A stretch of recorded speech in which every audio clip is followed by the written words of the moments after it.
guys, this is Rich from Create Logos. So today we're going to be covering shadows and just basically the different sort of shadows and their uses and how to create these shadows for different projects that you might be having. So without further ado, a couple of squares that I've created. I've just rounded off the edges just to almost give them a feel that they're app icons. And all I've done is using the menu on the left hand side here, just created various shapes using this either the star, the square, the rectangle, etc. Delete that. All I've also done is using these, I've just centered them up using the align and distribute menu. Right, let's start with this. So the first one, the shadow is actually inset. We're going to click on this. Before we start, just make sure all of these are actually path objects. So in other words, this is no longer a letter or a font. I've taken the object and I've come up to the path, object to path, just to make sure that that is definitely a path, something that we can actually work with. So if we needed to, we can adjust it and work with it rather than the font that is not workable. So the Inkscape will see it as a path. So this is obviously a path. We're going to move into this now. We're going to select this outer rectangle, Control D to duplicate it, and more or less where the star is underneath, I'm going to press down the Alt and left click to select that. Control D to duplicate that, which will bring it up to the top. So there's a star on the top and a star just below. And then I'm going to hold down the Shift button, which will select both these objects, come up to Path and Different, which essentially is just a punched a hole through this top layer here. Now if I'm zooming in and out, all I'm doing is pressing the Control button and using the mouse wheel to do that. So at the moment we've got two layers. We've got the top white layer, a single star, and the lower white layer. We're going to use this top layer now and just darken it, and I'm going to drop the opacity down to, let's say, 50 so we can see what we're working with.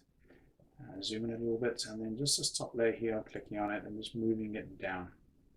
And this is basically the shadow that will form inside the star. So you can position this around. I'm imagining the light source is sort of coming from this top left-hand corner over here. And I'm going to move it down just a touch more. And maybe up a little bit more, go back a touch. And this is the shadow part here. All these darkened little areas here will be the shadow. So if we select the, once we're happy with that, I'm going to select the star once more, Control D to duplicate it, hold down the Shift, select this partially transparent top gray area, Path, and we want Path Intersection.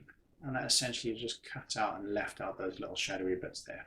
Now that doesn't look too bad, but we can soften that, I think. So if we just select this, and if we come up to the fill and stroke menu, and we can reduce the opacity down a little bit. It was set at 50. If you remember, the outer gray was about 50%. What we're going to do is just blur it ever so slowly. So we start clicking up on the blur. 4, 5, 6. You can always zoom out and have a look. Yeah, that's probably about right.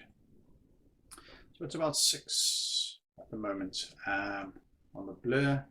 And opacity, let's say, is about halfway. Maybe what we could do is just increase that a little bit, make it a little bit darker, make it stand out a little bit better from a distance. And it's great, quite good. The reason why I chose a star is because you can see these overhanging corners, and it almost gives it like a paper cutout sort of impression when you're looking at it. So that's our first one, how to make an inset shadow. Moving on to the round circle, and if you remember, just looking up, we had it created almost a ball, giving it a 3D sort of vibe to it. So we'll start with that first of all. I'm going to just left click on the ball, Control D to duplicate it. And then what I'm going to do is just add a little bit of shadow down to the bottom and a little bit of a highlight at the top here. So the shadow down to the bottom, come over to the fill and stroke menu and the linear gradient. I'm just going to click on that, press the G, or you can select it from the tool menus over here. This will bring up this line where you can adjust, and I'm going to bring that somewhere toward the bottom half and just down to the bottom. It always, by default, has one that is solid and the other node is transparent, completely transparent.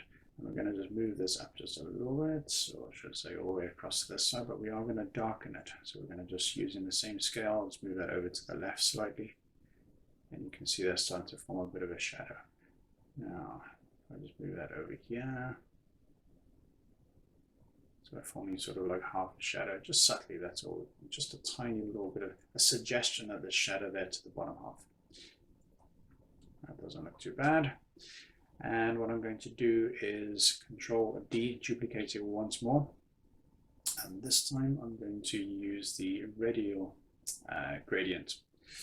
And if I press G once again, I'm going to move this light source up towards the top corner over here. These, make them a little bit lighter.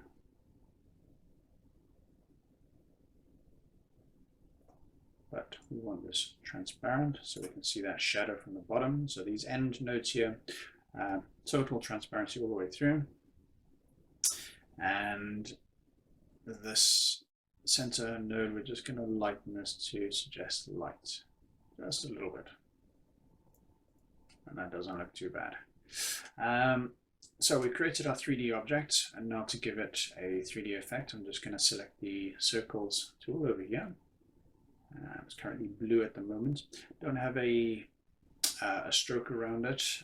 If yours does happen to have a stroke, in other words, it's got one of these outer lines, all you need to do is come down to this little X, hold down the shift button and get rid of it. But we don't want that stroke on the outer edge. I'm going to bring this down to the bottom here. I'm going to make it black. It does have transparency from where I was probably working on it before. You can always make it 100% if you want. Line it up more or less towards the bottom, and here's where the magic happens. If we come up to our, using the same menu again, fill in stroke menu, and we're going to use one of the Radial Gradients. You can see that's dark in the middle and lighter on the outside, but it is overlapping our 3D object. So we're just going to drop that down one level, and there we have it. Still looks a little bit harsh, so what we're going to do is maybe drop the opacity down just a touch. And we can always blur it as well to make it slightly softer. Now, if this is too big, just holding the shift button down, we can just pull that in slightly and adjust this just so it looks more pleasing to the eye. And there we have it. Moving along with our production line and moving up to the next shape, just selecting it, left clicking on it, Control D to duplicate, change the top layer then to black. Move it over. You can either move the mouse wheel, left click on it to drag it. Alternatively, use your directional arrows. Just a couple of clicks to the right, a couple of clicks down. Maybe that's too much. Doesn't look too bad. And then what we're going to do is lower it. It's one selection down. And we've got our shadow there, but again, that's too harsh. So if we drop the opacity down to maybe 50, that's not too bad, but again, it's still quite harsh. If we increase the blur, that's about 14 at the moment. That doesn't look too bad. Now, if you want it to stand out so it looks further away from the page, so in other words, this blue object is a little bit closer, there's a bigger gap, we can make this a little bit softer once again. Using the arrow keys, once it's selected, just move it over a touch more. Down maybe a little bit more. You can see that's projecting away, but we don't want it as dark as it is. If it's further away from the page, we want it a little bit lighter. So drop the opacity down, a little bit blur, a little bit softer, and that really is giving the impression now that it's hovering above the page. So go back a couple of steps, like that, a little bit closer, and it just helps it pop off the page. So again, now moving on to the letter A. Now I've chosen a letter just because it's a little bit more interesting. If you're typing a word, whatever the case is, it's nice to add a little bit of shadow as a presentation, etc. So using the A, again, just make sure this is definitely a path and not a letter. Control D to duplicate it. Using the flip selected objects vertically, so it's upside down. Going to then hold the the control button just to lower the selection down. Moving it down, we basically want to we'll join these up in a second, but we're going to manipulate this just a sec. So holding down the, with the lower A selected, we're just going to use this bottom little arrow to drag it and stretch it. Click it once more, and we've got this arrow to move it across at a slant to create that slant angle. And I'm going to pretend my light source is on the top left hand corner here, and then I'm going to move it over. We need to join this up, so using these snap tools, just enable snapping. Make sure that the snap paths through intersections, and we're going to be using all of these snap cusp nodes to rectangle corners, etc., and snap smooth nodes to quadrants, points of ellipsis, etc. Make sure all of these are selected because we're going to be using them on the next one anyway. So now this will allow us to click it into place. You can see that snapped in. We zoom in, we can always make sure these definitely line up. If they don't line up because you've got an unusual shape, something that doesn't quite fit, you can always double click on it and just move these nodes around, so making sure that they click into place. Coming back out, select a tool again. And that doesn't look too bad actually. I'm going to make that a reasonably dark shade of grey, maybe not that dark. That doesn't look too bad. And then what we're going to do is just soften that a little bit by I'll tell you what we'll do. We'll come up to the linear gradient, left click on that. If you then press G, it will bring up the line that we can adjust. Could probably do with getting rid of the temporarily just remove the enable snapping, just because it's a bit of a pain.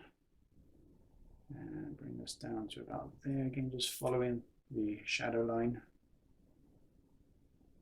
So it's darker there, and it's gradually getting lighter. There we go, that doesn't look too bad. I kind of want to suggest that we can just about see the edge of it, and it just partially disappears. And there we have it. That's how you create a little shadow. If you wanted to, what you could do is left click on it and just a touch of blur softens it a little bit. So you've got the sharp edges of your letter and a touch of blur. And that's how you would create a nice long shadow. If it is too dark, you can always come down again and just do G and just soften that just to lighten it if it's too much. It just depends, a lot of it depends on the color of the font that you're using or the object. Because it's a light blue and you've got a brilliant white background, I just softened it just a touch. Now moving on to this. Now you might be asking, why is this the only one with the orange box on the outside?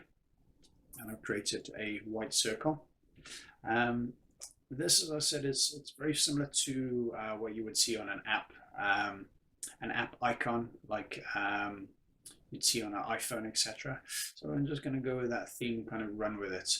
And we're going to do a 2D sort of effect where it's flat, but using 2D effect where we've got solid shadows rather than using something that's got a gradient running through it. So what we're going to do is come over to the Bezier tool. We're going to turn our enable snapping on again, and that will enable us to catch any of these edges that we want. And the first thing we're going to do is decide where the light source is coming from. I'm going to use the top left hand corner again, so imagining the light is in this corner here and the shadow is projecting through, and we're just going to imagine that we're looking down on top of a large cross that is 3D. We're going to catch that corner over here, drag it over to the edge and just coming outside of the circle, and there, left clicking, just drawing around, and then I'm coming back to this corner over here. Once it's, you can see it connects to that handle, left click again, and then we're going to cut through the middle of the cross, and then to finish it off, hold down Control and left click, and we formed that little odd shape. I'm going to solid fill that now with a gray. Holding down the Shift button, click that X, and that'll get rid of that stroke around the outside. Come over to the selector tool, and we're just going to drop that one, lower the selection down one step, and that is just put it below the cross. Doesn't look too bad, but of course we need to tidy this up a little bit. All we need to do is left click on the white circle, Control D to duplicate it, holding down the Shift button, select the gray bit that it's overhanging. So we've got the two selected, go up to Path and Path Intersection. And that has just essentially cut that bit that was overhanging. It looks a little bit too dark, so I'm going to lower the tone of that down. Now you can either use a scale here just to lower it until it looks right, or alternatively just choose something that is a bit more solid if you want. That's not too bad, right there. Now that's the top portion done. Now the reason why I've done the white is just to give it a little bit more of a dynamic sort of feel and vibe to it, to make it really feel as though it's popping out. So I'm going to use the Bezier tool again. I'm going to catch more or less halfway through. I'm imagining this is half of the circle, roughly about there. Left click, again come out all the way around, and then it's going to finish about there. So maybe I'll come a little bit wider and about there. That'll do. Cut right the way through. Control and left click again to form that shape. You notice I'm going a little bit wider on the edges here, similar with this as well. I've gone wide as I've come out. Again, I'm going to make this a dark color. Hold down the shift button, left click on the cross just to get rid of the stroke. Come over to the selection tool. I'm going to lower it all the way down to the bottom and then just up one level. And again, it's quite untidy, so if we left click on the orange square, Control D to duplicate, bring it up to the top, Shift and then select the gray, so we've got the two together. And again, we want that intersection, we don't want this area here, so we're coming path and intersection, and that's just tidied it up a little bit. Now this, you could use a shadow if you really wanted to, in gray, and make it transparent so some of the orange shows through. I would probably, when you're dealing with sort of like 2D objects, it's far better to just stick with solid colors. So I've removed all the transparency, and all I'm going to do is just select a slightly darker version of this orange here. So I can do that. Alternatively, what you could do is just press the D button down, select that so it's all one color, and then once that is selected, come over here and just move the scale slightly over to the left until it starts to form that shadow. A couple of ways to do it. So you could just use something on the palette on the bottom here, or you could just adjust that scale. And I think that looks right about there. So I hope you found this tutorial useful. If you did, please make sure you hit the like button and be sure to subscribe to my channel.